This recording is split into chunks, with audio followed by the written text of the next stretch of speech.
Hey everyone! So, what's the real difference between a ship and a sheep? You know, it all comes down to this one tiny detail in pronunciation that makes a massive difference. It's called vowel length. And trust me, getting this right is a total game changer for your English. Okay, so let's put your ears to the test right now. I'm about to say two words that sound really, really similar. All you have to do is listen closely. You ready? All right, here's the first word. Listen up. Ship. And now, here comes the second one, sheep. Did you catch that? Let me say them again. Ship, sheep. See, that tiny little difference in sound is what takes us from a boat sailing on the ocean to an animal grazing in a field. That's the power we're going to dive into today. So what's the secret? I mean, why are these sounds so tricky? Well, this can be a real challenge, especially for Turkish speakers learning English. But I promise you, once you know exactly what to listen for, it just clicks. And that secret is something called vowel length. It sounds complicated, but the idea is actually super simple. It's all about how long you hold a vowel sound. That's it. A short sound versus a long sound. And like we just heard, that tiny little difference in time is powerful enough to change the meaning of a word completely. Okay, let's get into it and start training our ears. We're going to focus on our first contrast. That short it sound, like in ship, versus the long e sound, like in sheep. All right, first up, listen for that short, quick sound, ship. And now, hear how that vowel stretches out for the long sound, sheep. Let's do another one. Here's the short sound again, bit. Now compare that to the long sound, beat. You hear that stretch? Bit, beat. That's the whole key right there. All right, you're getting the hang of this. Let's move on to our next contrast.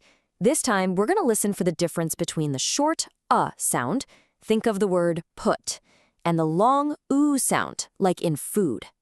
Okay, here's the short vowel, full. And now listen for the long sound, fool, right? A full glass is definitely not the same as calling someone a fool.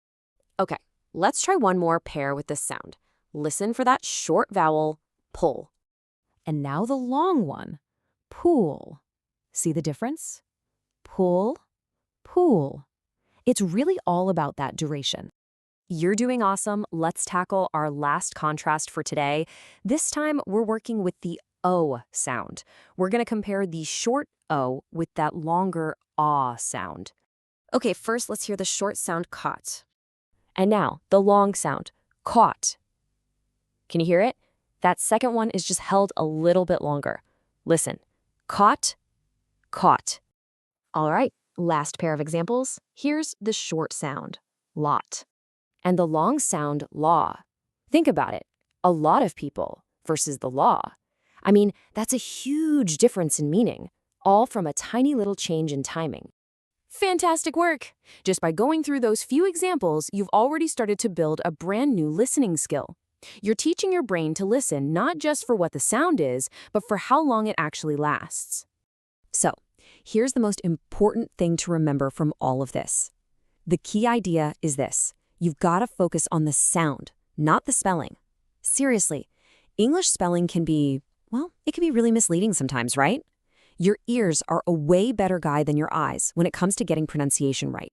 And just tuning into this one little detail can really unlock a whole new level of understanding for you. So I'm going to leave you with a fun challenge. Now that you've started to train your ears, what other English word pairs can you think of where the only difference is vowel length?